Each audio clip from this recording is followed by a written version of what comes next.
Pero se pensaba en una época que todo era geométrico, y por eso esta pintura, que es del siglo XVIII, de William Blake, que dice, ¿es Dios un geómetra?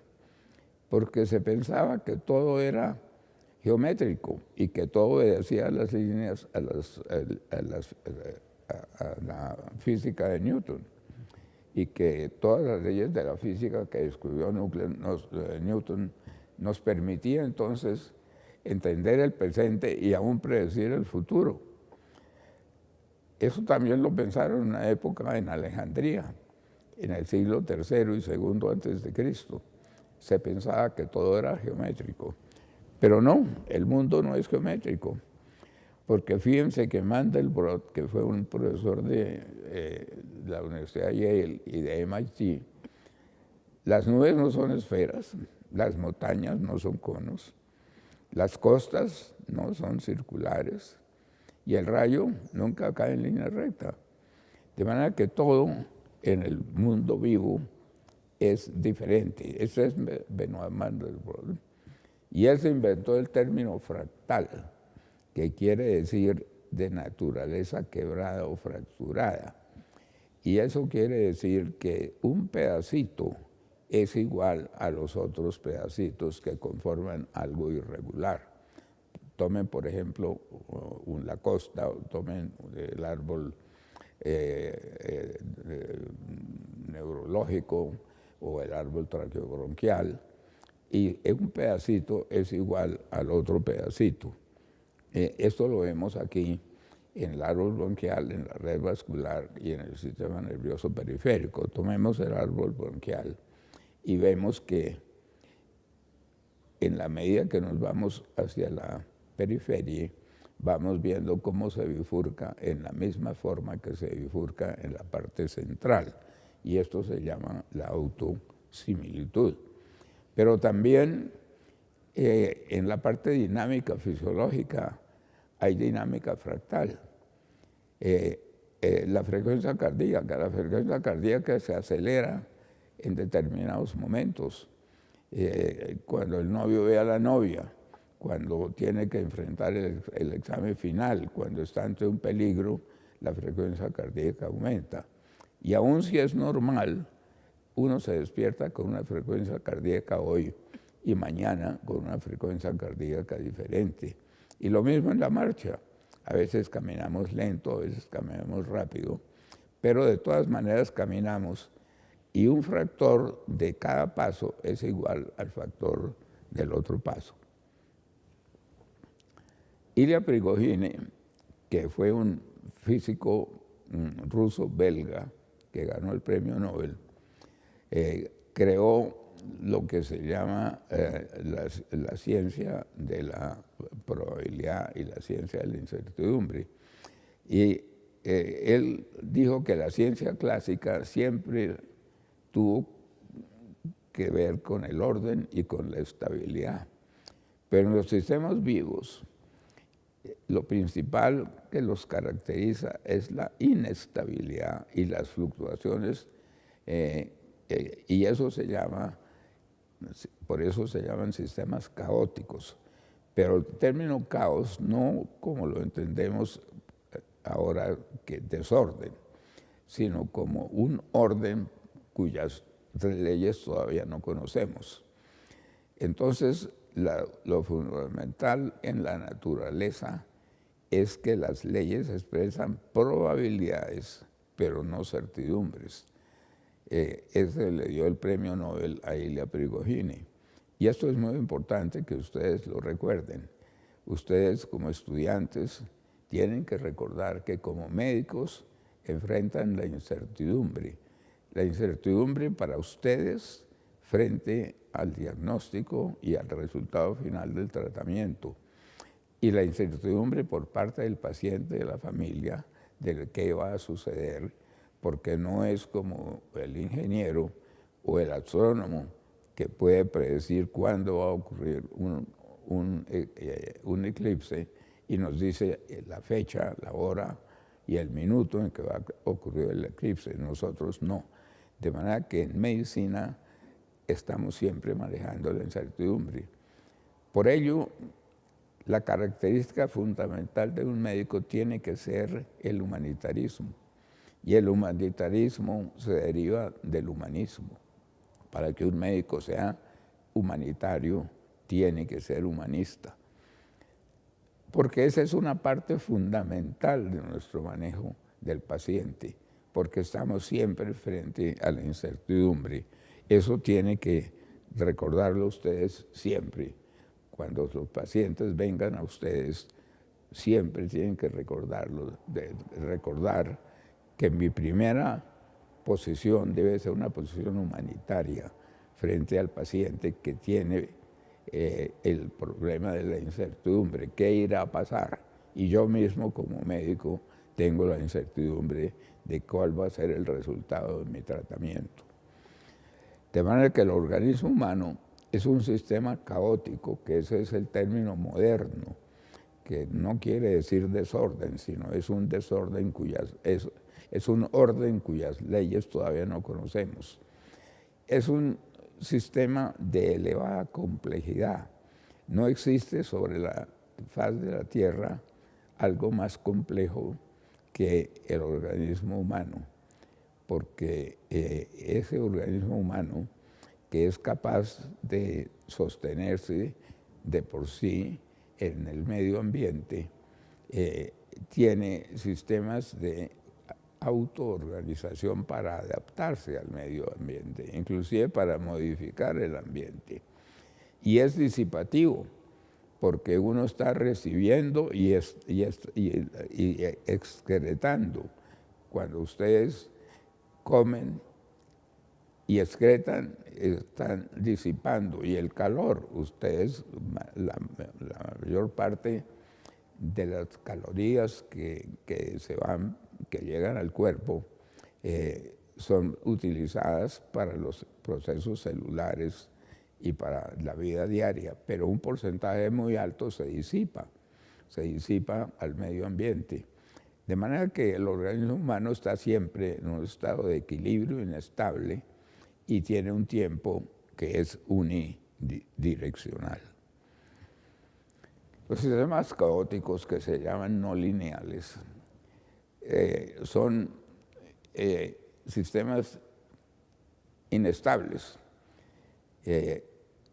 Fíjense que un cambio de unos pocos microequivalentes en la concentración del potasio sanguíneo puede causar la muerte del paciente. Una bacteria que tenemos que ver con el microscopio puede causar la muerte del paciente.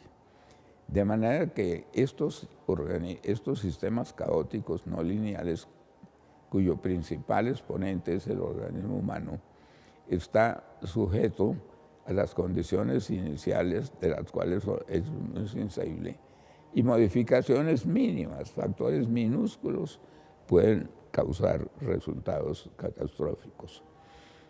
Por eso la famosa frase de Edward Lorenz, de MIT, quien dijo: ¿puede el aleteo de una mariposa en Brasil generar un tornado en Texas?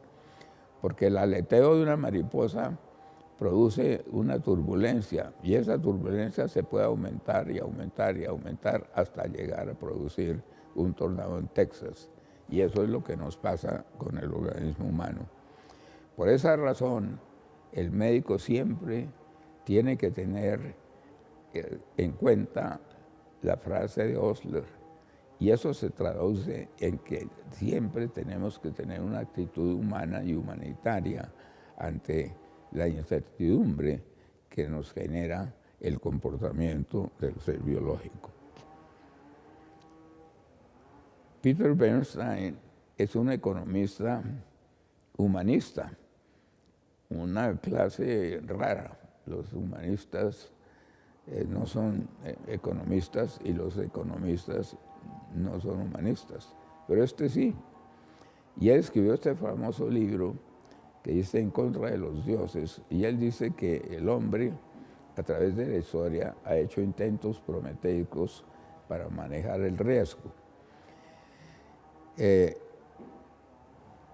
Cada vez que nosotros nos enfrentamos a un paciente, estamos manejando el riesgo.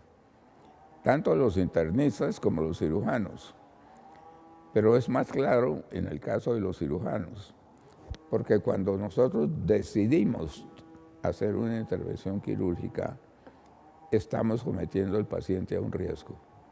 Y de todas maneras, un tratamiento médico también significa un riesgo para el paciente, porque las drogas tienen efectos secundarios, porque las drogas pueden matar al paciente. De manera que nosotros estamos siempre manejando el riesgo, como los economistas que tienen que manejar el riesgo. Por eso me parece muy pertinente lo que dice Peter Bernstein. Y nosotros, para manejar el riesgo, nos basamos en la medicina basada en la evidencia externa. Pero la evidencia y la información pueden no ser lo que aclare o facilite el diagnóstico. Dice Peter Bernstein, entre más información, ¿mejor manejamos el riesgo? No. Información adicional puede interferir y con la buena toma de decisiones y llevar a fallas en la decisión. Yo recuerdo que hace unos años se publicó un trabajo muy interesante en que se tomó una serie de pacientes de un metaanálisis y se hizo lo mismo, pero prospectivo. Y al final se vio cómo eran los resultados del uno y del otro. Y se vio que si se tomaban el metaanálisis como fundamento para la toma de decisiones, se producían errores en más o menos el 33% de los casos. De manera que la evidencia externa puede que nos lleve a lo que dice Bernstein, que interfiere con la toma de decisiones. Por ello, la toma de decisiones debe ser autónoma, basada en conocimiento, primero que todo, en la ética que nos enseñó el padre Hipócrates y en la ciencia de lo que sabemos. Albert Einstein fue el creador de la epidemiología clínica. Yo lo conocí muy bien porque era profesor en la Universidad de Yale, que fue la universidad donde yo me gradué como médico y donde hice todo mi posgrado. Yo estuve 10 años y medio en la Universidad de Yale y allá lo conocí. Y él es el creador de la epidemiología clínica y el fundador del Journal of Clinical Epidemiology. Y fue su director hasta su muerte. Y escribió 2 artículos muy interesantes. El primero dice, metaanálisis es la alquimia estadística para el siglo XXI. Acuérdense que en la Edad Media la alquimia consistía en convertir el plomo en oro. Y él dice, lo que hace un metaanálisis es que convierte el plomo en oro. Y escribió otro artículo que lo tituló Los problemas de la evidencia en la medicina basada en la evidencia, porque allí explica cómo tanto el paciente se comporta de una manera, si es japonés, me refiero al comportamiento biológico y personal también, pero biológico fundamentalmente, que si es italiano o que si es suramericano. De manera que en el metaanálisis, cuando uno hace el conjunto de estudios para conformar el metaanálisis y mete estudios del Japón y de Rusia y de Alemania y de Ecuador y de Australia, pues está haciendo lo que llaman los peruanos la olla del puerco, la olla del cerdo, en que echan todo en la olla para que el cuerpo coma. Y eso es lo que es un metaanálisis. Y él es muy crítico de los metaanálisis. Yo anduve en una época por el mundo con el estandarte de la medicina basada en la evidencia. Hoy día estoy convencido que el metaanálisis es el último, el más bajo de la evidencia externa, no el número 1 como lo siguen considerando muchos. porque en los estudios clínicos randomizados, un término que todavía no ha aceptado la Academia de la Lengua, o aleatorizados, los contextos difieren. Las decisiones sobre el tratamiento se basan en las características del paciente y también en la personalidad y la manera como se formó el médico. Y el comportamiento del paciente es impredecible.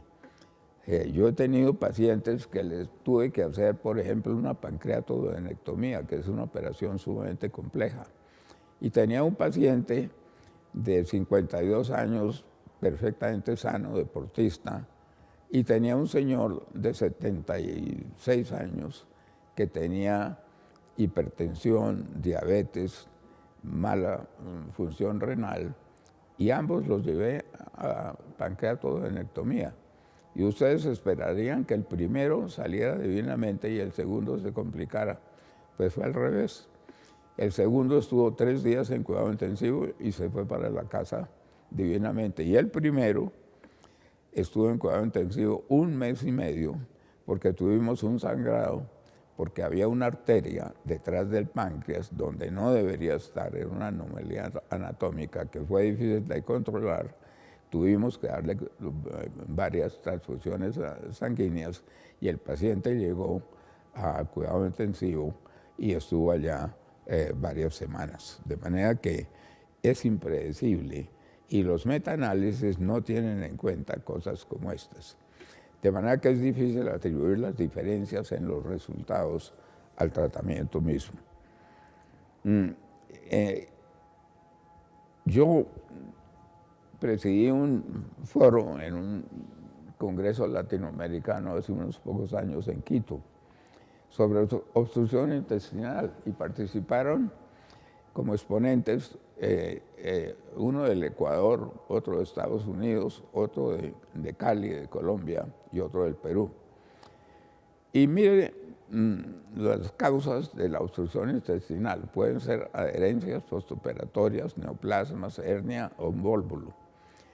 El del Ecuador y el de Estados Unidos tuvieron resultados muy similares. La primera causa de obstrucción fueron las adherencias. Pero mire lo que pasó en Cali. En Cali la hernia fue la primera causa. ¿Y por qué? Porque en esa época estaban dando la cita para la corrección de la hernia, a veces con 1 año, y mientras eso pasaba, el paciente desarrollaba la obstrucción intestinal, de manera que esa causa no era, digamos, de la biología anormal de la hernia, sino del sistema. Y en el Perú, en Huancayo, a 3.250 metros sobre el nivel del mar, se encontró que el 63% de los pacientes desarrollaban vólvulos, porque allá toda esa gente, que es una comunidad muy pequeña, tenía un colon muy redundante y hacían vólvulos. Entonces, si ustedes meten este estudio que está metido en el metaanálisis, ven que están metiendo unos resultados completamente diferentes y están haciendo lo que dice Albert Einstein, la alquimia, convirtiendo el plomo en oro.